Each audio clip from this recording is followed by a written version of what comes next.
Eu tenho uma preocupação com isso. Eu acho que isso está muito ligado à forma como a gente foi criado, como eu fui criado. Eu sempre tive vergonha na cara. Uhum.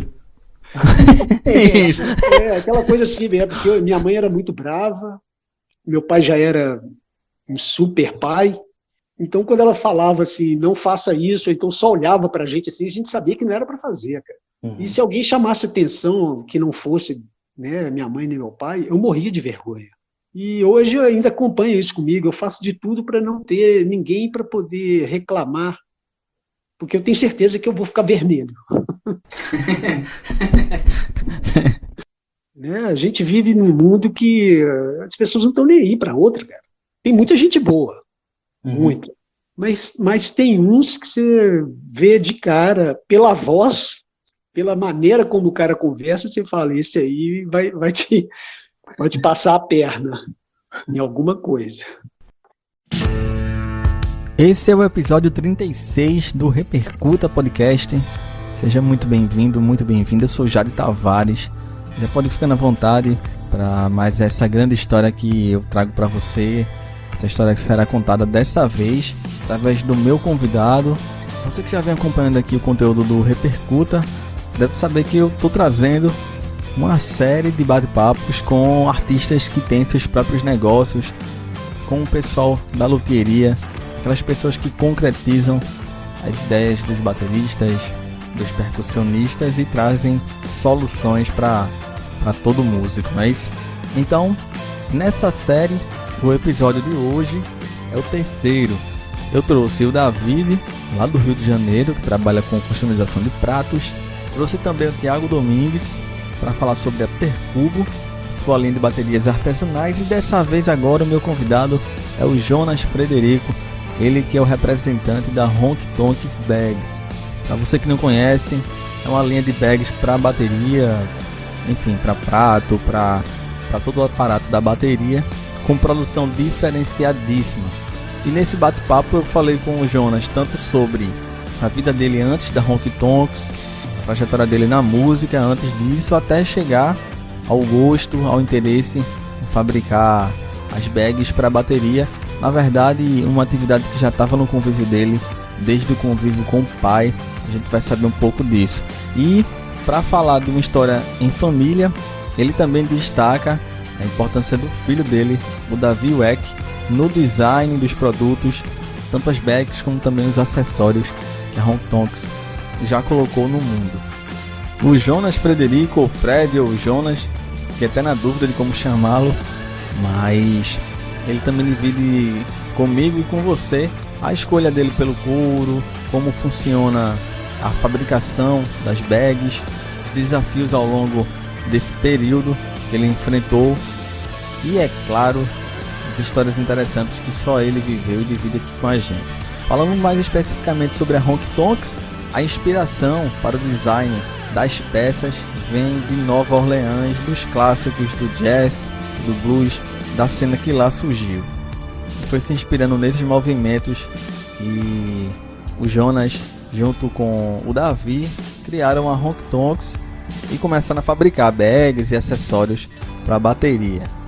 Para mim é gratificante trazer convidados e convidadas desse tipo que dá essa importância ao artesanato, às peças únicas, que é muito diferente dessa linha de produção que a gente vem consumindo, enfim, que é mais fácil até de se encontrar no dia a dia de todo músico e musicista, né?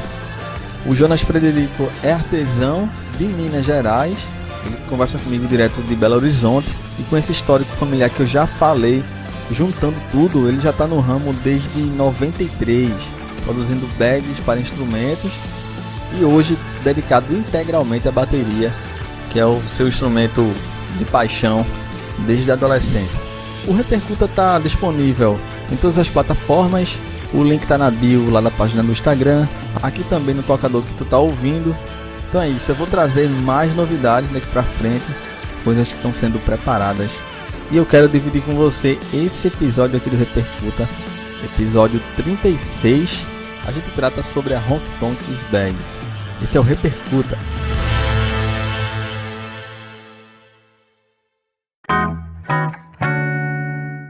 tratar contigo tanto da Honky Tonks, claro, mas também o Jonas Frederico, ou o Fred, antes da Honky Tonks. Até te dizer por que eu te chamei. Pra ser bem sincero, é uma história bonita, assim, história familiar, né? Que vem desde o teu pai primeiro, né? Achei muito legal. Se você puder falar sobre, assim, né, como é que era o Fred antes da Honky Tonks, assim. Então, Jade, primeiro eu vou começar dizendo que para eu fazer essas bolsas todas, né, com esse acabamento bacana, não foi assim por acaso, né? Não é simplesmente, eu vou fazer bolsa para baterista, né? Você tem que ter um conhecimento para qualquer coisa, né? Eu sempre gosto de dizer para qualquer amigo que resolve fazer alguma coisa que nunca fez, eu falo, olha, isso você tem que fazer quando você tem conhecimento, que você já tenha trabalhado com aquilo, porque senão você vai gastar o que você tem e ainda vai sair devendo. Eu comecei a tocar bateria, eu ainda garoto, por incentivo da minha mãe, que tinha um amigo que tocava bateria, e ela me colocou numa escola que na década de 80 você aprendia a tocar ali um bolero, uma valsa. E o meu primeiro contato com bateria foi até na própria escola, uma Pinguim antiga, né? Daí eu não fiquei muito tempo lá, eu tinha só 13 anos, e eu já gostava muito de música pesada, gostava do Kiss, Black Sabbath, o Iron Maiden estava surgindo, né? E eu resolvi montar uma bateria de lata. Eu lembro que o prato era uma tampa de ventilador, cheia de argola. Isso foi em 84. E as peles eram um couro puxado, com muita força e preso, com cinto, né? Porque aqui em casa sempre teve muito couro, muitas essas coisas, por causa do meu pai. E a gente tocava, né? Eu tinha uma turma de amigos aqui que eles iam com violão, tocavam violão, e eu ficava ali com umas varetinhas de churrasco, né? Aquele bambu, porque não podia bater muito forte, né? Aí meu pai falou assim, vou dar uma bateria para esse menino. Aí comprou uma bateria caseira, né? Fabricada aqui em BH. Aquilo foi uma alegria muito grande, né? E aí nós começamos a tocar por aqui. E eu tinha um amigo, aliás, eu tenho um amigo que trabalha até hoje na Fiat Automóveis. E um dia ele chegou para mim e falou assim, olha, tem um cara que trabalha comigo que ele vai gravar um disco. Isso é muito legal, eu tenho muitas histórias legais. Aí eu gravar um disco, eu disse, ele precisa de um baterista, por que você não vai lá? Aí eu, vou. Aí marcou para eu ir na casa dele, longe demais da minha casa, fica numa cidade vizinha aqui, né? Mas era muito longe. Eu gastava quase 3 horas para chegar lá de ônibus convencional. Eu tinha que ir para o centro da cidade, pegar um outro ônibus e baixar lá para Betim. E cheguei lá, cara, ele, né, se apresentou, Marcos Neila, e me mostrou um compacto. Na época gravava-se ainda disco compacto, né, com 2 músicas. Aí eu olhei aquilo assim e vi que tinha o nome de um baterista lá chamado João Guimarães. Aí eu me liguei logo, João Guimarães é o baterista do Kamikaze, que era uma banda de heavy metal aqui de BH, que eu era muito fã. Gravado nos estúdios dele, estúdio JG. Todo sábado eu ia para lá, tocava nos bares, o pessoal gostava, né, que a gente tocava as músicas da época, né, que eram os rocks nacionais, RPM, que mais? Tinha Titãs, Paralamas de Sucesso, Lulu Santos. Tá, chegou o dia da gravação. Eu falei, cara, o negócio é verdade. Jade, eu cheguei lá com 16 anos, totalmente cru, para gravar 2 músicas. Um estúdio, assim, muito luxuoso. E foi a primeira vez que eu vi de perto uma bateria Ludwig com prato paste, porque o João já tinha uma condição de vida muito superior à nossa, né? E no cantinho lá do estúdio tinha bateria Pearl, com 2 bumbos, cara. Puxa, aquilo era igual uma nave espacial, cara. Maravilhoso. E o prato paste, que eu nunca tinha visto, a gente não se via isso aqui não, cara. Eu li paste, né? Na segunda-feira eu tive que ir numa loja aqui em BH e perguntar, eu estou procurando um prato que chama paste. Aí o cara, nunca ouvi, não. A gente tem Ziltana, Gopi. Aí eu falei, cara, mas o som daquele prato era uma coisa impressionante. tudo muito bonito, sim. Aí peguei uma fita de cassete como reprodução, trouxe aqui para casa, todo feliz. Aí eu passei a acompanhar mais, né? Aí eu fui ver que no final dos anos 80, 84, 85, o heavy metal estava muito em alta, principalmente aqui em BH, né? Uhum. O Sepultura estava surgindo, a banda Overdose, e tinha uma loja aqui chamada Cogumelo Discos e Fitas, ela que produzia as bandas. E era gravado no estúdio do JG. Tudo era gravado lá. Então isso era muito legal, era uma cena muito legal. Eu lembro que eu saía da escola do Colégio Estadual Central, que ficava no centro de BH, e tinha que passar em frente a Cogumelo e era lotado de metaleiro. Aí tinha que dar uma paradinha lá, né? Foi aquela época das camisas pretas, cabelo comprido. Mas eu gostava de tocar outras coisas. Assim, me antenei para outro tipo de música, porque eu fui estudar numa escola onde tinha muito metaleiro e tinha um cara na sala que falou assim, eu quero te aplicar, né? Antigamente falava assim, eu vou te aplicar um som. E me apresentou um músico, instrumentista, chamado Marco Antônio Araújo. Ele tocava uma música progressiva, meio folk, era uma coisa assim viajada pra caramba, e muito bonito, cara. Mas aí, cara, logo em seguida, em 86, ele morreu. Não sei por qual motivo, se foi overdose, alguma coisa assim. Eu falei, caramba, só porque eu comecei a curtir o cara e ele morreu. E fizeram uma homenagem para ele no Teatro do Palácio das Artes, que é um dos mais luxuosos que tem aqui em BH. Um show, um mega show. E eu fui nesse show. Cheguei lá, o baterista já era o Lincoln Shabe, que atualmente toca com Milton Nascimento. Cara, um som maravilhoso. O Lincoln tocando, ele tinha uma bateria Yamaha 9000. Eu fiquei apaixonado com aquilo, né, cara? Aí eu fui Lincoln Shabe. Aí eu passei a comprar os discos, né? Continuei comprando os discos do Marco. E vinha lá, ou Mário Castelo, ou então Lincoln Shabe. Mas o Lincoln, ele era o baterista que todo mundo seguia. E eu tinha uma paquera por aqui perto de casa, eu gostava muito de som pesado, e um dia ela me chamou para ir num show do Djavan. Aí eu logo pensei, pô, mas show do Djavan? Mas, vou lá para agradar, né? Você fica doido ali, você quer paquerar, né? Eu fiquei na primeira fila, e o baterista da época, eu acho que já era o Carlos Bala. Ô, Jade, eu fiquei encantado, eu estava assistindo só coisas assim maravilhosas, ali o Carlos Bala tocando assim, né, eu na primeira fila ali, aquela coisa maravilhosa. Aí eu comecei a ficar mais ligado na música brasileira. A gente não tinha internet, não tinha nada disso, né? Tinha que olhar no jornal, na seção cultural, onde ia acontecer os shows. Então tinha muita show em praças, Praça do Papa, Parque do Mangabeiras, isso tudo aqui em BH. Eram áreas, até hoje, né, uma área nobre, e faziam shows de PA, lotado, tudo de graça. E o Lincoln, cara, onde ele ia tocar, eu ia ver ele de qualquer forma. Tá, foram passando o tempo, eu estava tocando na noite, tocava por aqui, eu recebi um telefonema, porque antes disso, eu falava em fazer umas bags para minha bateria, né, caseira, então, na época a gente falava capa, né? Aí eu resolvi fazer, cara. E ficou muito legal. Eu só fazia de carpete, era só um carpete grosso assim, com zíper.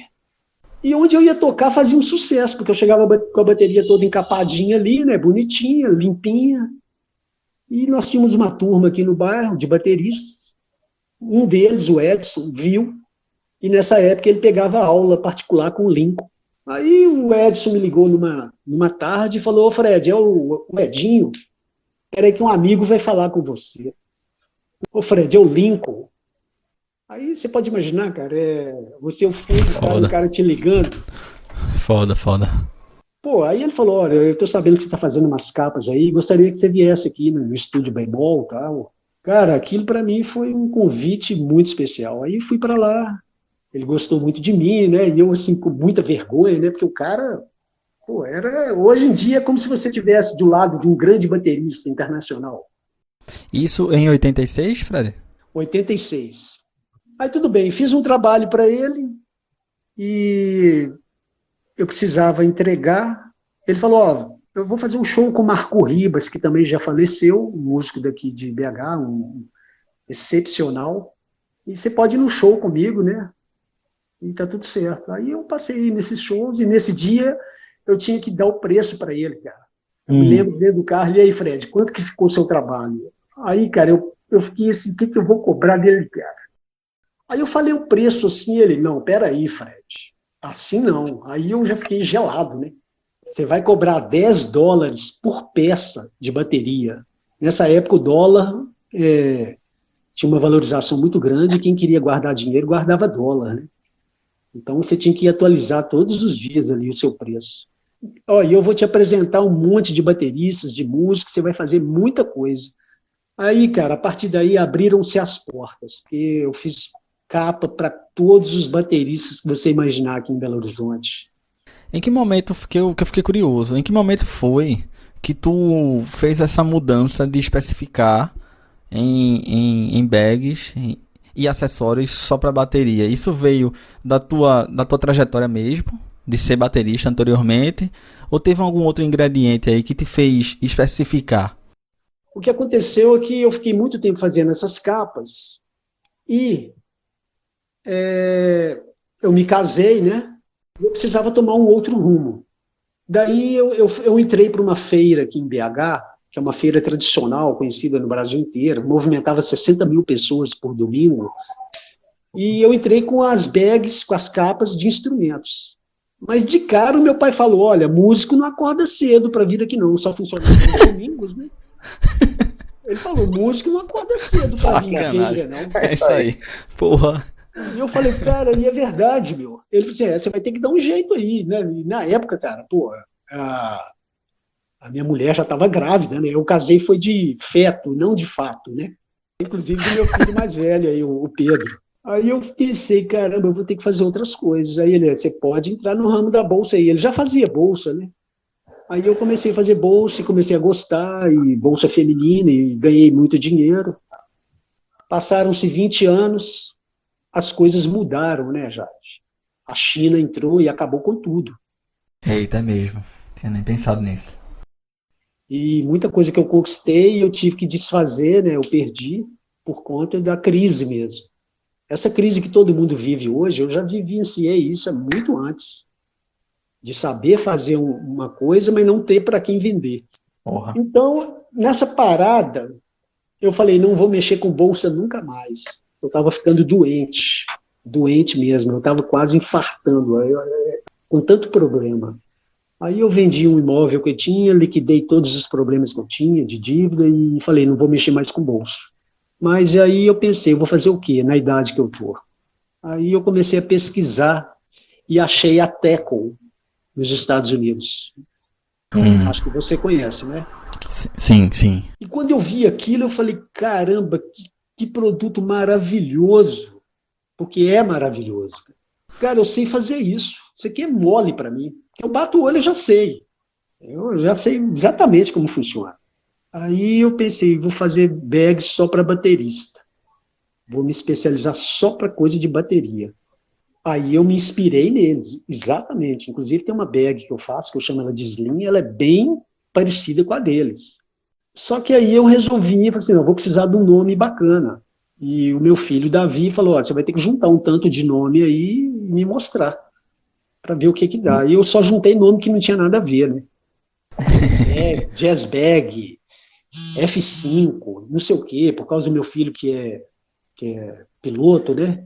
Coisa ligada à aviação. Aí o Davi, ele já foi dando pau em tudo, né? Ainda me chamou de mirim. Pô, mas você tá mirim pra caramba, meu. Aí ele falou, pô, vamos pesquisar onde que surgiu o jazz, onde que surgiu o blues. Na época eu estava tocando uma banda de blues, então ele falou, vamos lá. Aí foi ver lá que era Nova Orleans, né? Isso. Onde existia lá os bares chamados Honky Tonk. Tem até a música dos Rolling Stones, né? Honky Tonk Woman, né? Isso. Era isso que eu ia te perguntar também, de onde tinha vindo, se era essa referência. Pois é, aí ele olhou lá Honky Tonk, aí o que os trabalhadores negros iam, né, depois do trabalho lá para esse bar, tinha as prostitutas, e os caras tocavam jazz, tocavam blues, aquela história toda. Aí ele falou comigo, olha um nome bacana aqui, Honky Tonk. Aí eu pensei, pô, mas o Honky Tonk tem demais, Honky Tonk bar, Honky Tonk isso, aquilo. Ele, não, mas aí, peraí, vamos colocar Honky Tonks Bags. Cara, aquilo já soou bacana na hora. Aí, cara, eu falei, pô, esse negócio vai dar certo, viu? Porque ficou bonito demais.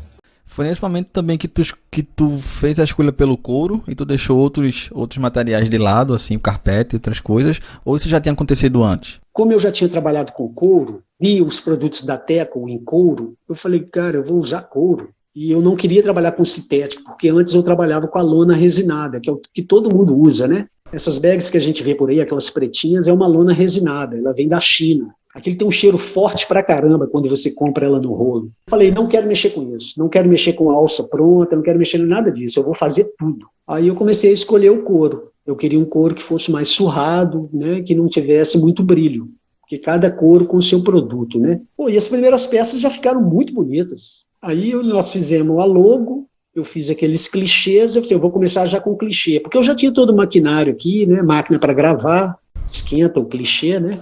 Ela vai até 300 graus para queimar o couro. E já lancei logo de cara, assim, com tudo certinho. E com as hashtags, e seguindo um baterista e outro, eu vi que o pessoal começou a me mandar mensagem. O Cuca Teixeira me mandou mensagem, o Lincoln, muitos bateristas daqui. Eu falei, cara, eu vou meter as caras. Comecei a visitar shows, conheci a Amanda Barbosa, o Felipe Continentino, contei minha história para ele, dei alguns produtos para poder apresentar mesmo, né? Mas já dizendo para eles, olha, isso não é uma parceria, sabe? Eu não estou aqui para fazer uma parceria no sentido assim de que eu vou te cobrar que você tem que fazer propaganda, isso e aquilo. Não, eu estou te apresentando um produto para eu ver o que é o resultado. Se você quiser postar, eu vou ficar muito feliz, mas eu não vou ficar aqui te cobrando, pô, você não fez postagem, você não fez isso, não fez aquilo, nada disso. E até hoje é assim.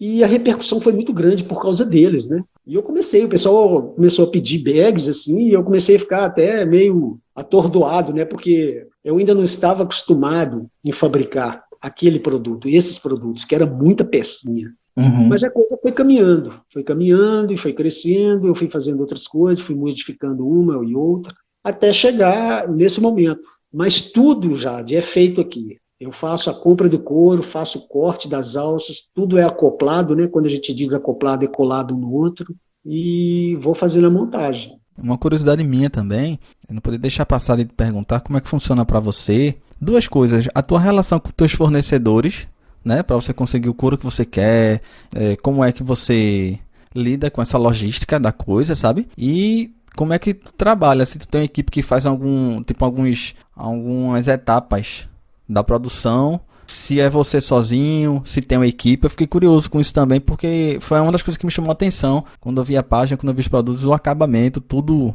E assim, chama muita atenção, bastante atenção, muito mais do que as bags convencionais que a gente vê. Pois é, boa pergunta, viu?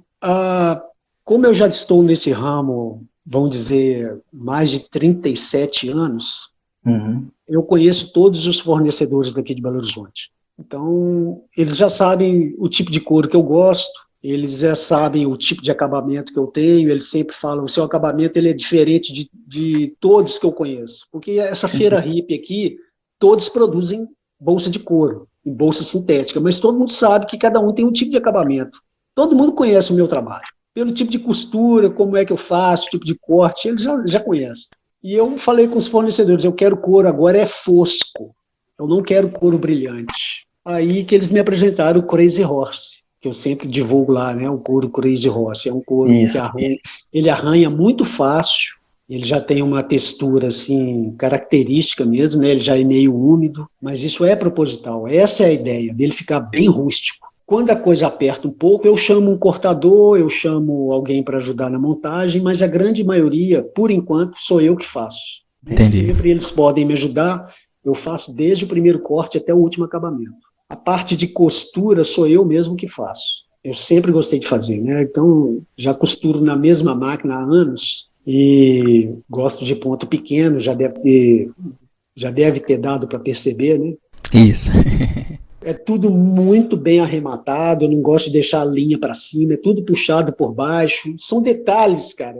São acabamentos de bolsa feminina. Aquilo que eu aplicava em bolsa feminina, que mulher é muito exigente, porque eu trabalhei com muitas lojas, eu aplico hoje na Honk Tonks. Eu despertei uma outra linha de bolsas para bateristas no Brasil. Isso aí eu tenho essa certeza também.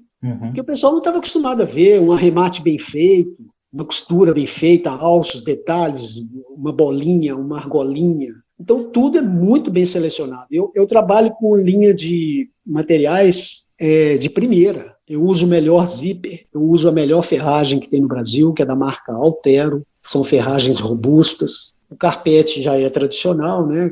Que ele é automotivo. Então, isso ajuda muito o produto ficar bom. Eu não uso mais a lona resinada, eu só uso a lona encerada, que segundo os fornecedores é a mesma lona usada em caminhão. Eu não acredito muito nisso não, porque a lona de caminhão ela é muito, acho que é até muito mais resistente. Para quem já usou produto de couro, né, calçado principalmente, a primeira vez que você usa o calçado de couro, qualquer esbarrada que você der já está arranhado. Muitas vezes assim, tem muita gente que ainda não sabe o real valor do couro, né? O que é o couro legítimo. Né? Quando eu coloco também lá que couro é somente couro de origem animal, né? Não existe couro sintético. Eu tento passar isso, né? Porque o pessoal acho que ainda não entendeu, a grande maioria acho que não entendeu muito ainda o que é couro. Você não consegue comprar um couro baratinho, não. Eles têm um preço só, não tem conversa. É por isso que o produto não sai tão barato, né? Eu nunca gostei de trabalhar com porcaria. É curioso que às vezes aparecem uns amigos aqui para costurar umas bags, né, de outras marcas.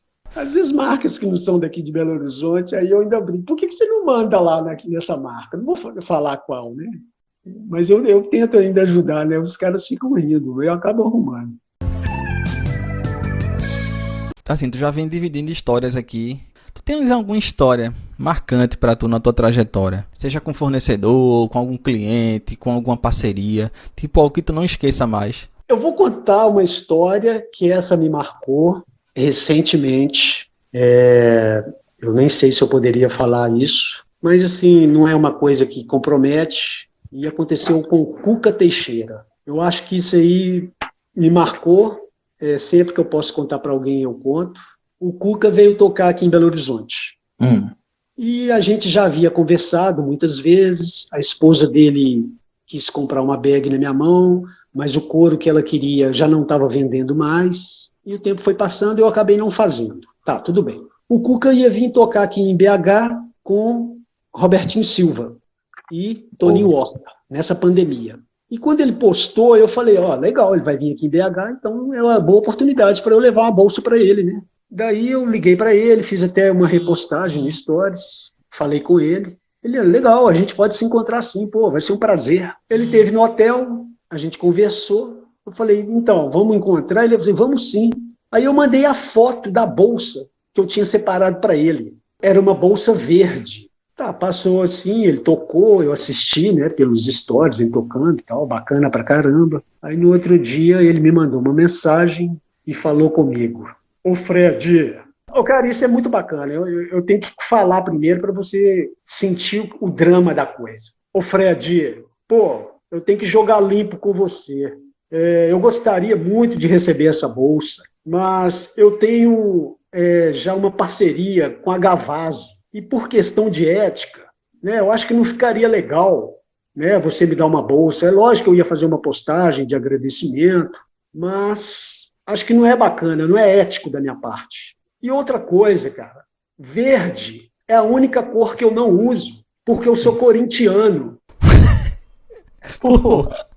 Cara, eu dei a mesma risada que você deu. Eu falei, caramba. Imagina a cara dele. Fred, verde eu não uso de jeito nenhum, o vozeirão que ele tem, né? É isso. Eu não uso em hipótese nenhuma. Eu sou corintiano. Eu adoraria. Ô Jade, eu falei assim, eu falei com ele, ô Cuca, eu agradeço demais, cara, a sua sinceridade. Quem dera se todos os bateristas fossem verdadeiros e sinceros igual você está sendo comigo. Cara, isso mostrou assim, que ele é um cara realmente de muito caráter, né, ao meu ver, como músico, como pessoa, que ele foi verdadeiro, ele jogou limpo comigo. Nesse dia eu falei, pô, ganhei o dia, porque isso é demais. Quando se fala em parceria, o cara está com uma empresa aqui, aí chega uma outra, oferece uma coisa melhor, ele já muda de roupa imediatamente, e por aí vai, cara. Isso. Não, mas ele jogou limpo, que ele já tem uma parceria, que ele gostaria realmente de ter uma bag, mas ele gostaria de comprar, mas que não fosse verde. E naquele momento eu só tinha aquela bolsa verde. Era um bag de prato? Era... Bag de prato, 22 polegadas. Bom, isso para mim foi muito bacana. Eu achei que eu fiquei mais fã dele ainda. Eu acompanho o Cuca desde o tempo que acho que ele ainda tinha cabelo. Eita. Eu acho que ele e o Sandro Aica, eu não sei se eu estou pronunciando certo o nome aqui, eles tinham umas fitas de vídeo, né, com vídeo aula, né?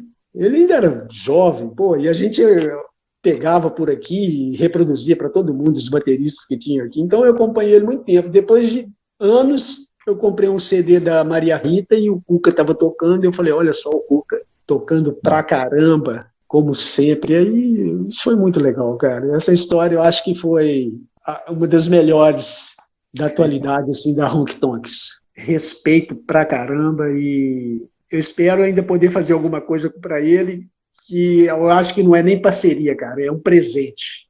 Que não seja verde, né, Fred? Que não seja verde. Não esquece isso. Essa coisa é curiosa, né, Jade? Porque os caras levam isso ao pé da letra. Ao pé da letra. Aqui em Belo Horizonte, quem é atleticano não usa azul em hipótese nenhuma. Eu ia até dizer isso, assim, eu acho que aí a galera que é Cruzeiro e Atlético, e lá no Sul, né? Você não entra no estádio do Grêmio com nada vermelho, né? Eu fico imaginando o vermelho e azul lá. Zé, cara, é um negócio engraçado. Eu larguei de futebol já tem anos, pô. Tu contou essa história que foi agora na pandemia, né? Aproveitando esse gancho, já falou sobre um momento de dificuldade, que foi o momento lá em que você falou que a produção chinesa acabou tomando o mercado, grande parte do mercado até hoje, né? Te perguntar se durante a pandemia, qual foi o impacto que teve o teu negócio, e se nesse período, se você destacaria em algum momento de dificuldade, assim, seja na tua produção, enfim. Boa pergunta. A pandemia, ela veio de uma forma para atrapalhar muita gente. Eu fiquei assistindo isso e comentava com a minha esposa aqui, nossa, o pessoal está passando por situações que nós já passamos, a gente já vem passando há anos. Eu até costumo brincar aqui que eu vou fazer 28 anos de quarentena, quer dizer, de casado. O pessoal morre de rir, eu já tenho... Que sacanagem, velho. Eu vou fazer 28 anos de quarentena, quer dizer, de casado. Que sacanagem, tá, pô. Porque 28 anos sem sair, né? Eu só saía pra tocar. Não faz isso, né? Minha mulher é cheia de regras, né? Ela não pode nem... Ela escutar isso, hein? Ela escutar esse episódio, eu quero saber. Foi um prazer conhecer, Fred. Foi um prazer ter te conhecido se ela escutar esse episódio. Mas ela é muito de boa, ela ia dar risada. Ai. Então, essa pandemia, eu continuei trabalhando, né? Modificando uma coisa, modificando outra, e eu trabalhei normalmente, não com intensidade, né? Mas pelas postagens sempre estava entregando para um, para outro. Eu fazia uma coisa por amor para um, para outro. Então, né? Vou fazer isso aqui. Que a gente não vai levar nada daqui mesmo. Acho que não custa nada agradar, né? Eu já passei por tantas situações, Jade, por tantas, que acho que daria um livro. Acho que todos nós sempre temos histórias assim. Mas, cara, eu passei muitos apertos. Muitos. Hoje eu agradeço a Deus todos os dias pela família que eu tenho. Eu tenho um filho piloto, tenho outro que já está no caminho de design, ele é muito inteligente, mas eu nunca fui rico, né? Eu sempre fui muito trabalhador, sempre trabalhei em feira, e consegui criar esses meninos produzindo bolsa. Os parabéns. Isso já é um mérito muito grande. Hoje eu falo de boca cheia que eu tenho conhecimento na área de bolsa.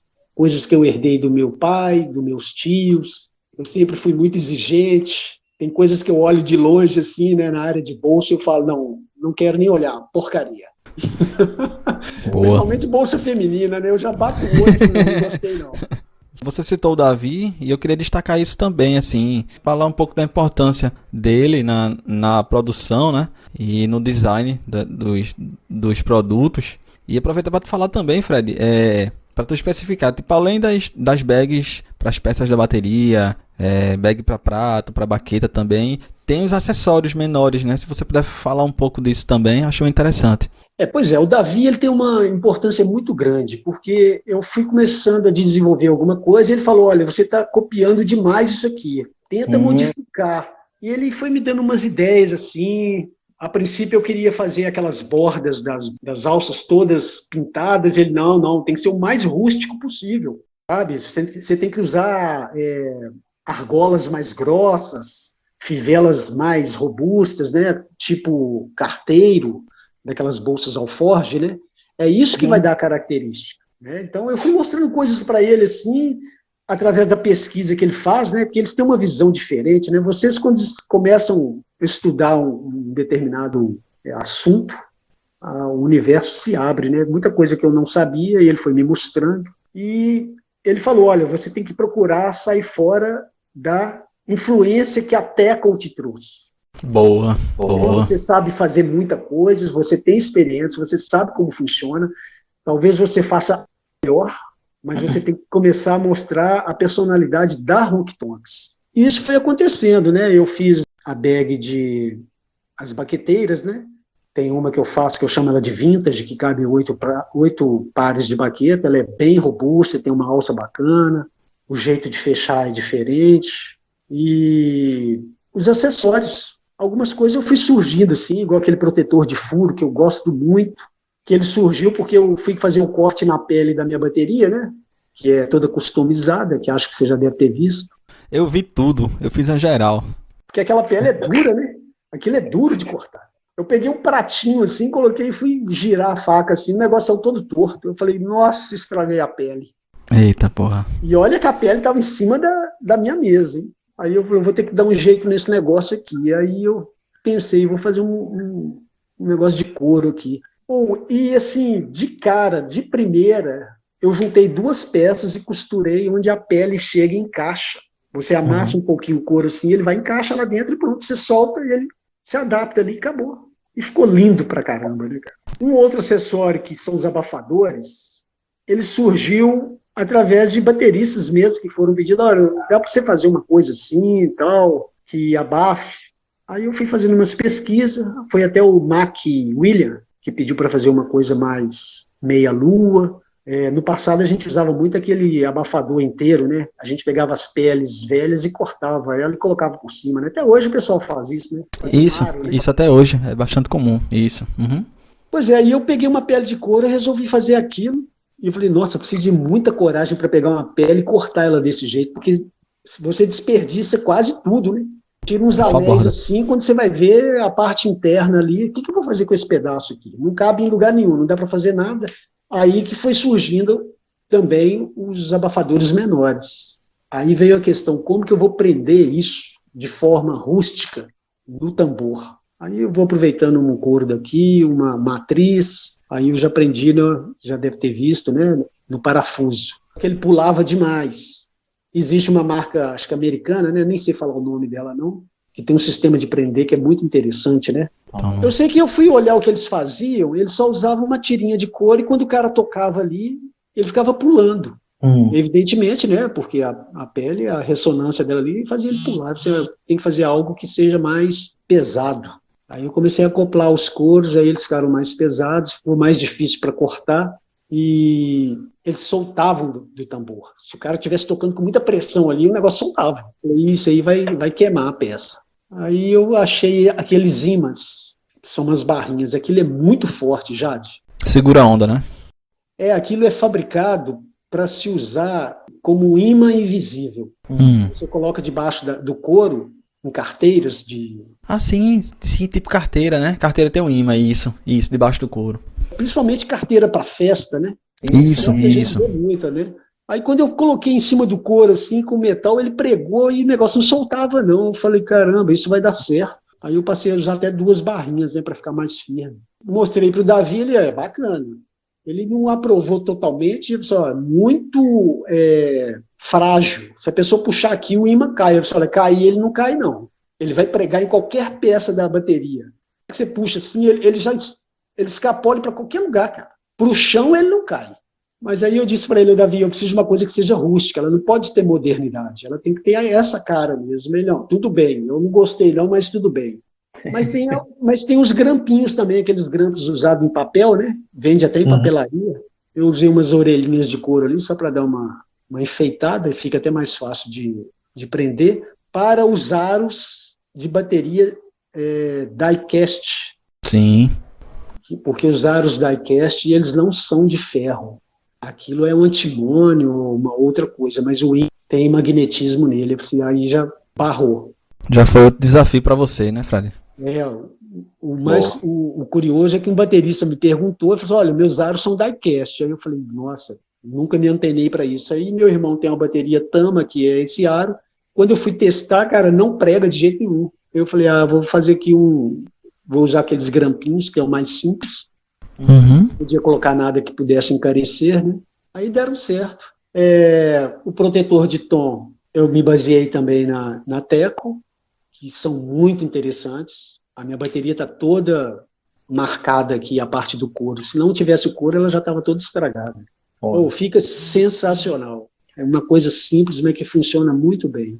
Eu tenho projeto para fazer bolsa de ferragem, que eu gostaria de fazer como se fosse uma grande baqueteira, onde eu possa colocar os pedestais, um em sentido contrário do outro, e depois enrolar. Vai ficar uma coisa bem robusta. Para as estantes não encostarem uma na outra e arranhar, né, cara? E eu acho que ficaria muito legal. Aquela bolsa de ferragem que eu faço, que ela não tem zíper, ela é muito interessante. Ela só é muito chata de fazer. Mas ela só tem uma dobra, aquilo ali, é lindo pra caramba, cara. Agora, essas peças minhas, Jade, eu vejo que elas são mais para o cara que vai fazer uma gig pequena, sabe? Que vai tocar na cidade dele, ou ele vai de van, ou ele vai de carro. Não dá para viajar. Meter uma turnê, né, para cima, né? Porque quem pensa, né, que vai proteger viajando de avião, companhia aérea não tem zelo, né, cara? Nenhum. Oxi.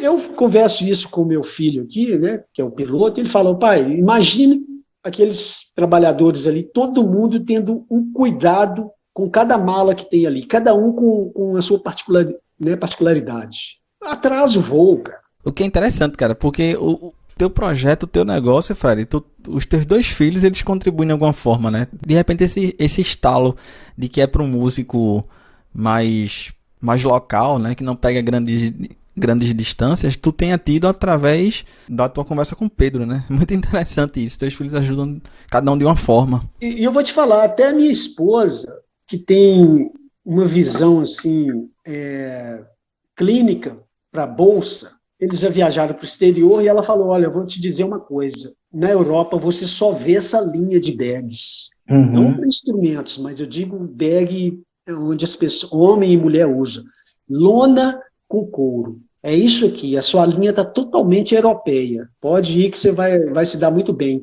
Uma coisa bem curiosa também, Jade, é que eu vendi muito para as esposas presentearem os maridos. Que massa, velho. Boa.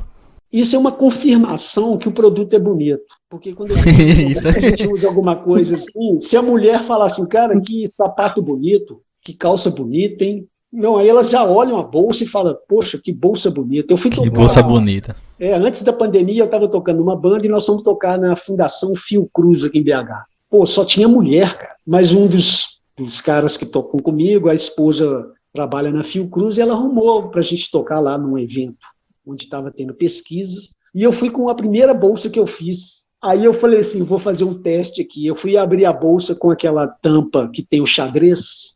virado para elas. Vamos ver o que vai acontecer. Não passou nem um minuto, vieram 3 moças. Nossa, que coisa bonita. O que é isso? Eu disse, isso é uma bolsa para carregar pratos. Não, mas é lindo demais. Esse xadrez aqui combinou com isso, com aquilo. Então, isso é uma confirmação que o produto é bonito. Dá para se usar. E as mulheres, elas ligam para mim, mandam mensagem, falam, olha, a bag do meu marido está no fim. Não tem como usar mais. Eu quero dar uma bolsa para ele bonita, de couro. Elas perguntam, é couro mesmo? Eu disse, não, couro, pode confiar. Eu jamais faria uma coisa que não fosse e falaria que é couro, né?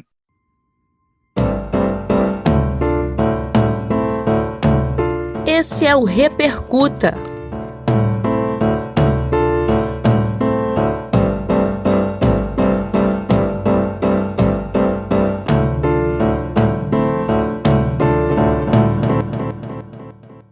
Eu tô produzindo essa série agora, alguns episódios, trazendo o pessoal que tem o próprio negócio, artistas, né, que tem o próprio negócio, luteria, que é voltado para o artesanato e para a luteria. E contigo agora é o 3º episódio dessa série, porque primeiro eu trouxe um artista que trabalha com metal, com os pratos e tal, customiza pratos. Depois, o segundo foi um artista, um artesão que trabalha com madeira, e você agora o couro. E tu já falou dos acessórios também que você produz, né? Tipo, além das peças maiores. A questão ambiental é uma preocupação para tu, de não desperdiçar material, não só pela questão financeira, sabe? Mas eu sinto que acho que tu aproveita quase tudo do material, né, velho? Com certeza. Eu vou te dizer que eu tento aproveitar o máximo que eu posso. Na hora de fazer as embalagens, sobra muita tira. Eu sempre amarro as embalagens com as tirinhas. Aquelas bolinhas, né? Tem muita rodinha costurada, porque é muito retalho. Se eu ficar juntando isso aqui, chega uma hora que não tem para onde, né, mandar. Houve um tempo que eu tinha tanto retalho que toda semana um amigo procurava aqui para levar para os hippies daqui de BH, onde eles faziam pulseirinhas, faziam outras coisas. Então já era sagrado, eles sempre procuravam. Que massa, velho. Porque senão não tem para onde mandar. Até a caixa de papelão onde eu mando o meu produto, ela é reciclada. Eu mesmo faço a embalagem. Eu não sou muito bom, não, mas eu pego caixa de papelão limpa, lógico, né? Corto, faço o corte dela todo bonitinho ali, as dobras, para tentar aproveitar. Né? Ela vai para outro lugar e vai tomar um outro rumo, mas a gente tem que aproveitar isso, cara. Por falar em rumo, Fred, a gente tava falando agora sobre as mulheres, as esposas que veem os produtos e tal, e tu falou também que são produtos mais voltados para os artistas que pegam pequenas distâncias, né? Quais lugares do Brasil você já vendeu? Já foi para fora também? Tu tem esses dados assim? Em que partes do Brasil a Rocktonk já está presente? Boa pergunta, viu? Olha, eu tenho mandado muito para o Nordeste, né, para a sua região aí. Logo de início eu já mandei para Manaus, o Sul compra muito, e São Paulo é muito forte, muito forte. São Paulo, realmente o pessoal comparece com frequência. Isso é muito legal, né, cara? Eu tenho muita proposta de compra para poder enviar para o exterior, mas com essa pandemia as coisas ficaram um pouco difíceis, né? Logo quando eu comecei, eu tive a procura de uma marca de baterias em Portugal que chama Groove. Eles fazem uma bateria até muito bonita. Eu tenho um amigo que mora lá, o Pedrinho Moreira, tentou fazer um gancho, né, entre eu e o proprietário. Inclusive eu mandei uma bolsa para ele através de um músico que estava aqui em BH, passando férias, e no retorno para Portugal ele levou a bolsa.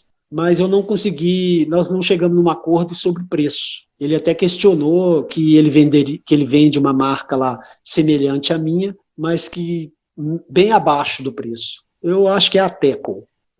Aí eu não quis discutir. Né? Na hora eu dei vontade de falar, olha, a minha até é muito melhor do que a Teco.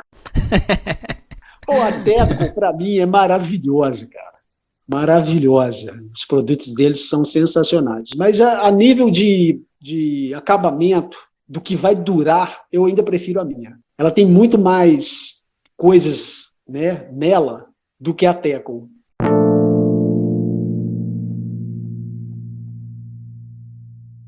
A gente já está quase chegando ao fim aqui. Sim. Te agradecer mais uma vez pela presença. Te perguntar, já são quase 40 anos, né? né, com esse ofício e com essa profissão, essa arte, na verdade. Há algum arrependimento nesse período todo? Há algum momento que tu faria diferente, se pudesse fazer? Algum momento mais triste, assim? E se tem algum momento que para tu seja um grande momento de realização também na tua carreira? E aí tu pode juntar tudo, como baterista, como artesão, como artista, de forma geral. Pois é, eu passei por muitas situações. Eu queria ter sido músico, eu não consegui. Hoje eu até agradeço, né, a meu pai, porque meu pai ele era um cara que tinha uma visão mais à frente, né? Ele falava, você pode ser tudo que você quiser, mas você tem que lutar por aquilo. E no momento que eu, né, poderia ter sido músico mesmo, de estudar muito e tocar com todo mundo, eu casei, eu tive filho, aí a responsabilidade veio, né, nas costas. Uhum. E durante esse tempo que eu comecei a fabricar as bags e tal, eu deveria ter continuado. Eu deveria ter continuado só em bags para instrumentos, não deveria ter mudado de rumo. Uhum, entendo. Foi um divisor de águas, foi bom, mas ao mesmo tempo, assim, me trouxe muitas tristezas, muitas perdas, e acho que estava no meu caminho, né? Hoje, com a Honky Tonks, eu tenho um reconhecimento de trabalho, né, que as pessoas gostam muito, eu acho isso muito legal. Às vezes eu fico até achando que é uma gozação, né? Que nada, cara. Oxe, Mas porque às vezes as pessoas falam tão bem daquilo, eu falo, cara, será que é tudo isso? E eu tenho um reconhecimento, cara, que o meu pai e os meus tios não tiveram, porque na época não existia essas redes sociais. Uhum. Sabe? Então, tudo que eu sei fazer, né, eu aprendi foi com eles, e hoje eu tenho esse reconhecimento. Acho bacana demais isso. Tudo que acontece conosco é porque é para ser da gente mesmo. Às vezes a gente quer uma coisa, né, Jade, e aquilo não acontece de jeito nenhum, aí você pensa, pô, é olho gordo, né, porque a pessoa, né, tá todo mundo sabendo, ninguém quer que aquilo aconteça. Cara, se não acontece, porque não é para ser seu. Se for para ser, vai ter um monte de coisa acontecendo, mas aquilo vai ser seu, cara. Para encerrar aqui, eu vou citar até o meu filho, Pedro. Ele é piloto hoje por mérito próprio.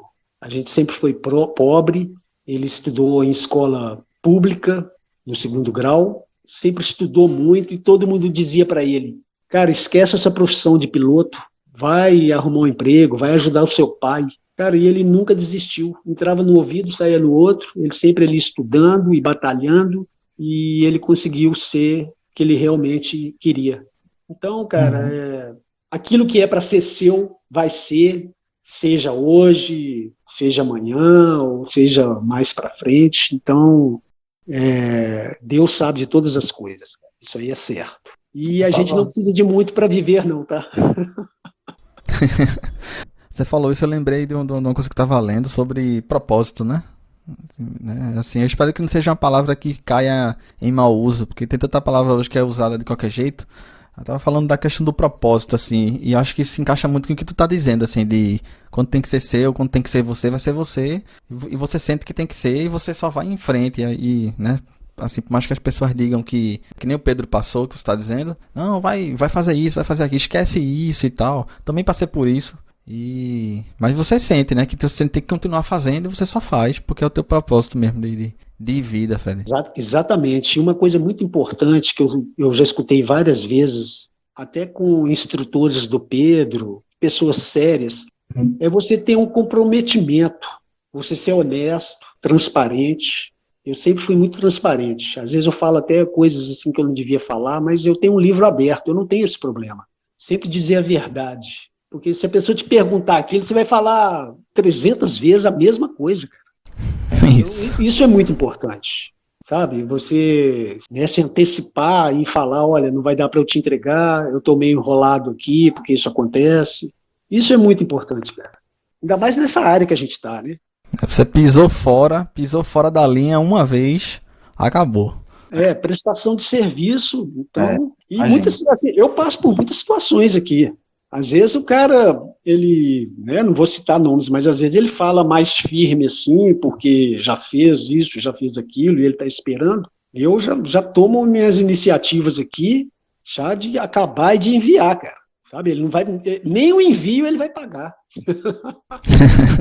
Senão, o negócio é você receber, e o importante para mim é isso.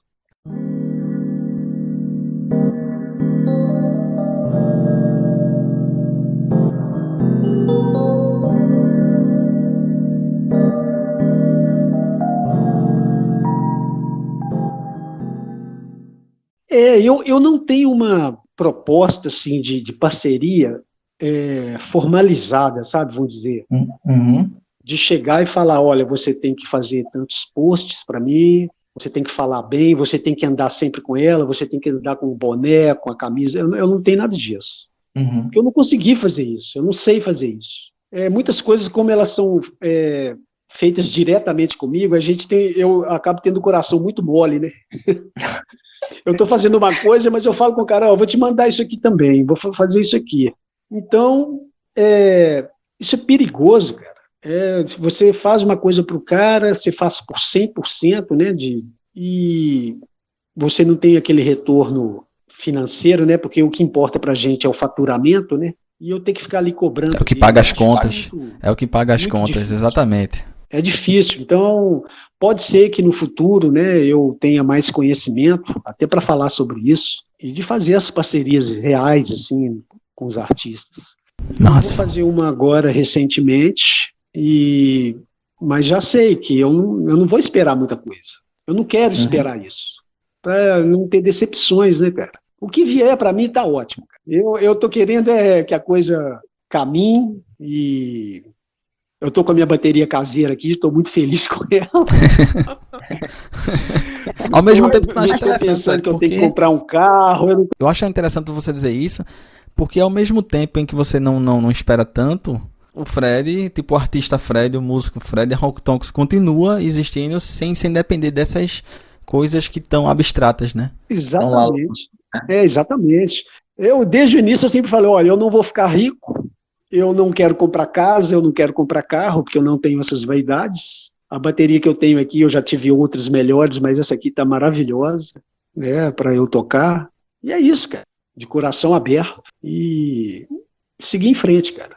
Eu me sinto lisonjeado e feliz com a situação hoje que está acontecendo com a marca, né, com a Honky Tonks. Então, isso é muito gratificante.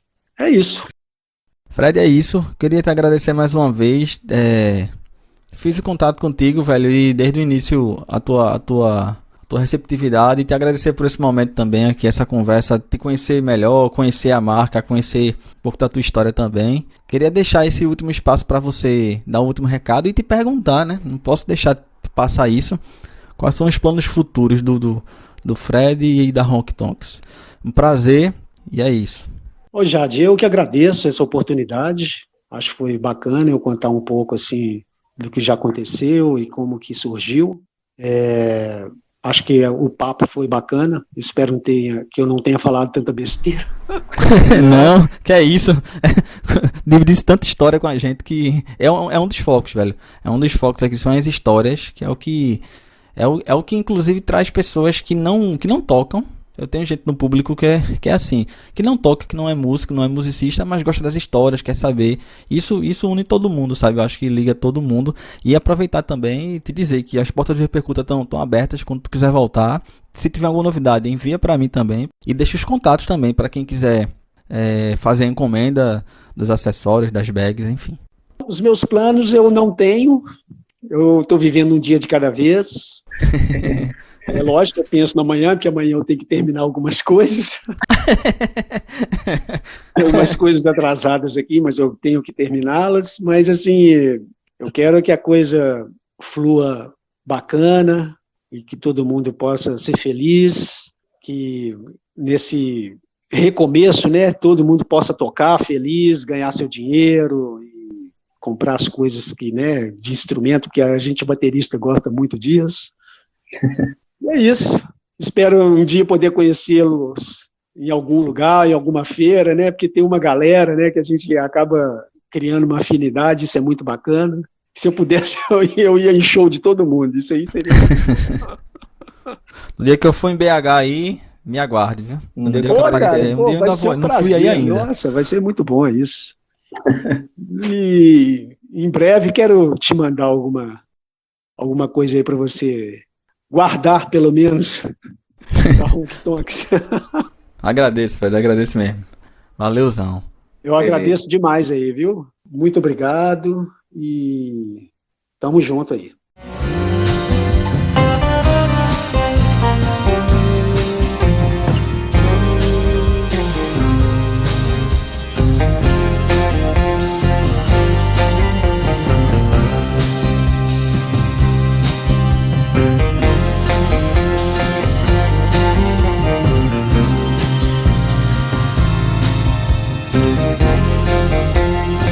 Repercuta Podcast.